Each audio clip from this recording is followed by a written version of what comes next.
네, 생방송 건강콜센터 함께하고 계십니다.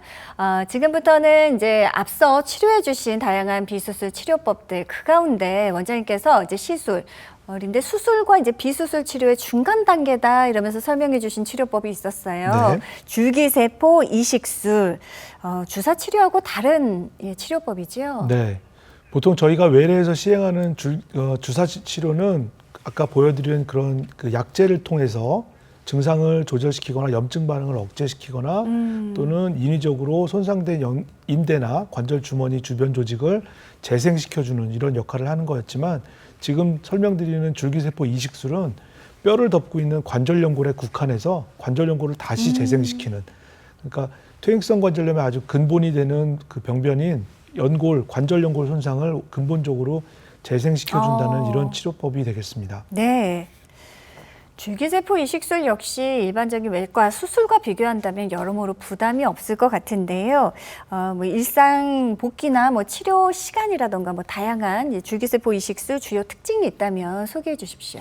네, 저희가 지금 현재 시행하고 있는 줄기세포 이식술은 동종 배아 줄기세포, 그 제대열에서 추출한 줄기세포를 인위적으로 가공해서 연골세포로 분화하도록 그 신호를 주고 그래서 조절을 한 다음에 이거를 인위적으로 그 환자의 손상된 연골 구조에 이식을 해주는 방법입니다. 그래서 기본적으로는 특징이 자기 관절을 그 인공관절처럼 절삭하거나 깎아내거나 그 끊어내는 이런 수술 방법이 아니라 자기 관절을 모양을 될 수 있으면 살린다고 보존하면서 살려가면서 치료를 할 수 있는 방법이고요. 비교적 나이나 손상 그 정도에 따라서 구애를 받지 않고 여러 광범위하게 시행을 할 수가 있습니다. 네. 그리고 줄기세포 이식술은 한 번 시술로도 관절 연골이 재생될 수 있는 효과가 있고요. 예. 시술 시간이 비교적 짧아서 한 30분 정도 내외 관절경 시술을 병행하거나 또는 최소 절개를 통해서 시술하기 때문에 전체 시술 시간이 한 30분 정도로 짧습니다. 그래서 고령이거나 또는 만성 질환이 있어서 그 환자에게 부담이 가는 수술적인 치료는 못하는 경우, 이런 경우에 대체할 수 있는 그런 치료법이 되겠습니다. 네.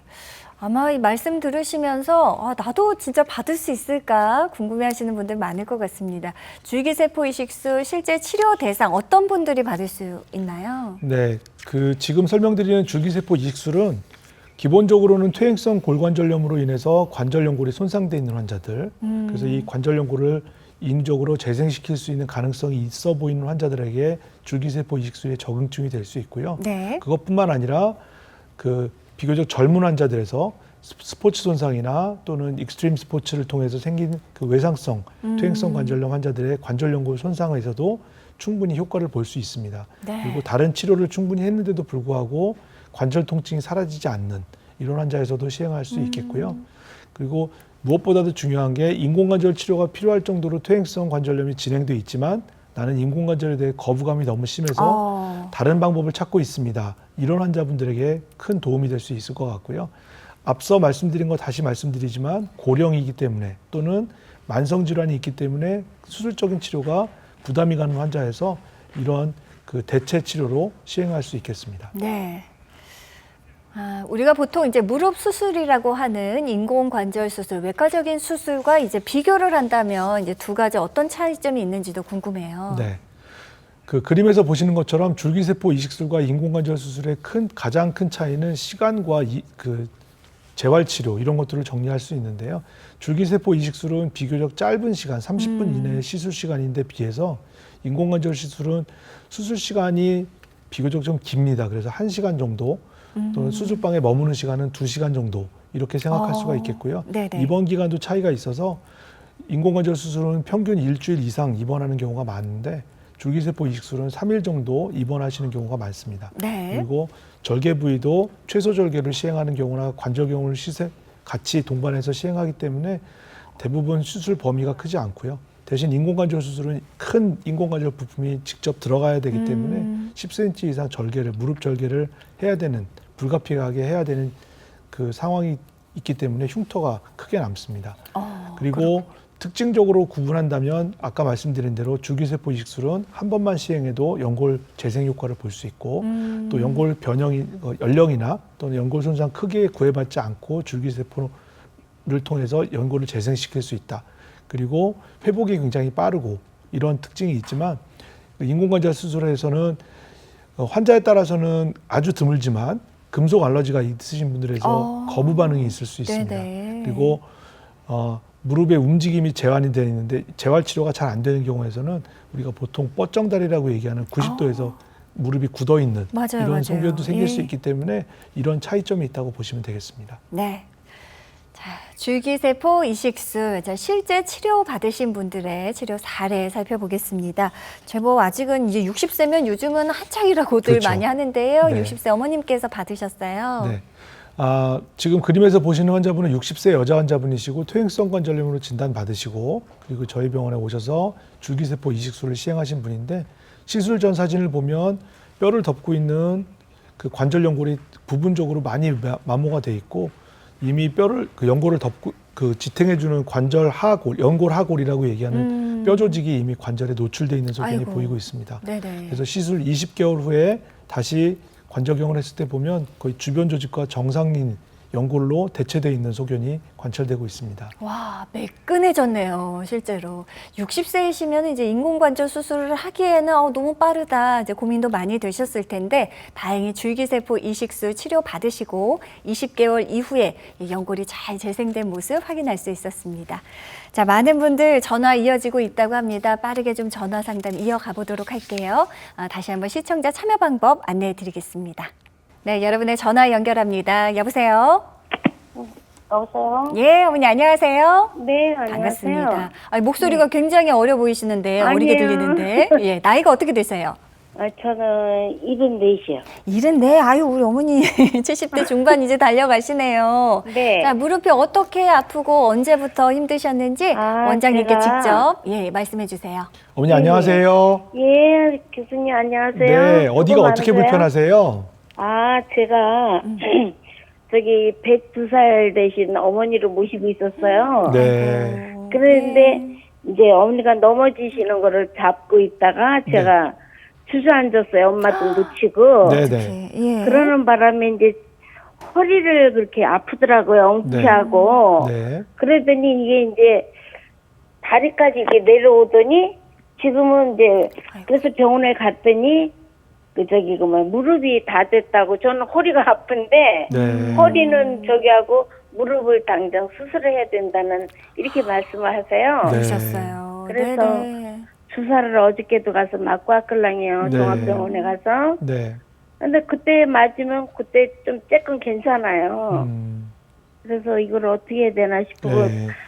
좌측으로다가 자꾸 더 아프걸랑요. 저는. 바깥쪽으로요? 네. 어. 그리고 무릎, 오다리가 됐어요. 오다리가 조금. 되셨어요? 왼쪽 무릎이 네. 아프시다는 얘기군요. 예, 양쪽이 다 그렇다 그러시는데 네. 저는 무릎은 오른쪽부터 얼마 전부터 그래요. 무릎 그래요. 아픈 건 몰랐어요. 네. 그다지. 네. 근데 네. 이제 사진을 찍어 보니까 이제 무릎 때문에 이제 수술을 해야 된다고 당장. 그러시구나. 얼마나 놀라셨을까요? 일단은 네. 102살 먹으신 어머님은 괜찮으세요? 얼마 전에 가셨어요. 아이고, 그러셨구나. 참. 네, 넘어지셔가지고. 네. 그게 그 노인층에서는 낙상 사고가 굉장히 중요해서 그런 것들로 생길 수 있는 부작용이나 합병증 이런 것들이 굉장히 많거든요. 그래요. 네. 예. 그래 어머니 고생하셨네요. 아이고. 아유, 근데 그래요. 이제 어머니 그렇게 힘들게 돌보시고 또 네. 그렇게 붙잡아 드리려다가 그러게요. 안타깝게 또 어머님이 이렇게 조금 다치시고 네. 이렇게 퇴행성 관절염 말기다 이제 수술해야 된다 이런 말씀 들으셨으니까 네. 얼마나 많이 상실감이 크고 놀라셨을지. 예. 이게 이제 어머니 거는 좀 참겠어요. 근데 엄마가 가셔가지고. 그러게요. 아이고, 그러셨어요. 기운 내시고요.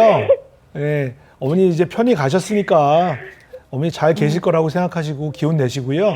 중요한 건 이제 어머니 전화 주신 어머님 무릎이신데 옷자다리가 심하시다고 진단을 이미 받으시고 관절염이 심해서 인공관절 수술을 할 정도다 이렇게 얘기하시면 아마 보존적인 치료나 이런 주사 치료 이런 거 가지고는 증상이 좋아지기가 쉽지 않을 거예요. 그렇죠. 그리고 또 하나 이제 꼭 주의하셔야 될 점이 관절염 4기 환자들 그래서 인공관절이 필요하고 수술적인 치료가 필요하고 이렇게 정상적인 보행이 불가능하신 분들은 주사 치료를 계속 고집하시다가는 잘못해서 무릎에 고름이 차는 경우가 생겨요. 화농성 관절염이라는 이제 그런 그 병이 생길 수 있는데 네네. 만약에 이게 생기면 인공관절 수술하기가 쉽지 않아요.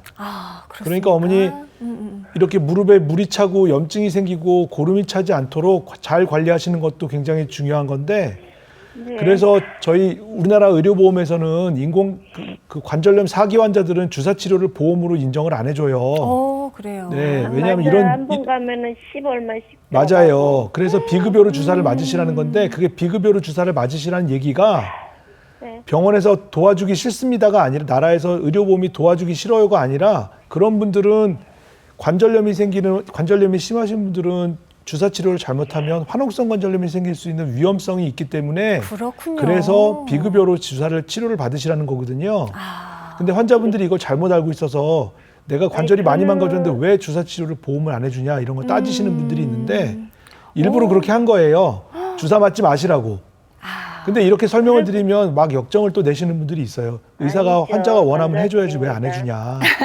근데 이런 이유가 있기 때문에 그런 거라 어머님은 이제 진단을 받으셨으면 더 이상 주사 치료를 하시는 거는 좀 이제 그만하시고 네. 수술적인 치료를 어떻게 치료해야 될지 그래서 경골 근위부 절골술이나 이런 치료로 인공관절을 안 하고 어떻게 버텨볼 수 있는지 또는 인공관절을 하더라도 내측 인공관절 부분 치환술을 통해서 이 수술 범위를 줄여서 간단하게 치료를 할 수 있는 게 좋은 건지 네네. 아니면 관절이 다 망가져서 어쩔 수 없이 인공관절 수술을 전치환술을 해야 되는지 이런 것들을 좀 심각하게 고민하시고 그리고 관절 전문으로 보시는 선생님이랑 다시 한번 상의를 해보시는 게 좋을 것 같아요. 저는 네네.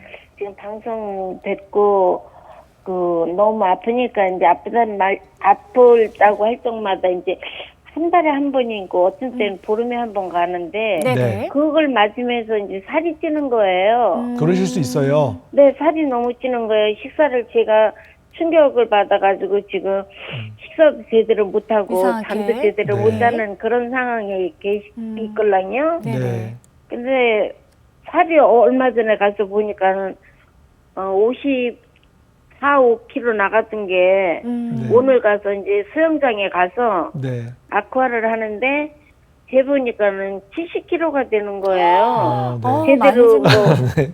본의 아니게 활동을 어머니 못했는데. 방송에서 몸무게를 아니요. 이제 밝히셨는데 근데 네. 50 몇 킬로대 50대 킬로 그 50대의 그 50킬로대의 몸무게가 갑자기 단기간에 70킬로대로 증가했다는 거는 좀 안 좋은 소견이고요. 네. 과체중으로 인해서 결국은 무릎의 하중이 더 부하가 되고 그리고 관절염이 더 진행될 수 있기 때문에 이거는 반드시 조절을 하셔야 되는 건데 제가 생각하기로 걱정하는 건 단기간에 주사를 여러 번 맞으셨다는데 그게 혹시 스테로이드일 경우에 스테로이드인 경우에는 이게 체중을 좀 갑자기 늘게 만드는 효과나 또는 그래요. 혈당을 좀 갑자기 높이는 효과 이런 것들이 있을 수 있기 부작용이 때문에 있을 수 있군요. 부작용이 있을 수 있고 심지어는 심하게는 쿠싱 증후군이라고 전체 몸의 면역 기능이 떨어지는 이런 병이 생길 수도 있기 때문에 뼈 주사라고 얘기하는 스테로이드는 될 수 있으면 맞지 마시는 게 안 맞으시는 게 좋겠고요. 예. 그것뿐만 아니라 좀 전에 말씀드린 거 다시 말씀드리지만 이제 주사 치료는 그만하시는 게 좋을 것 같아요.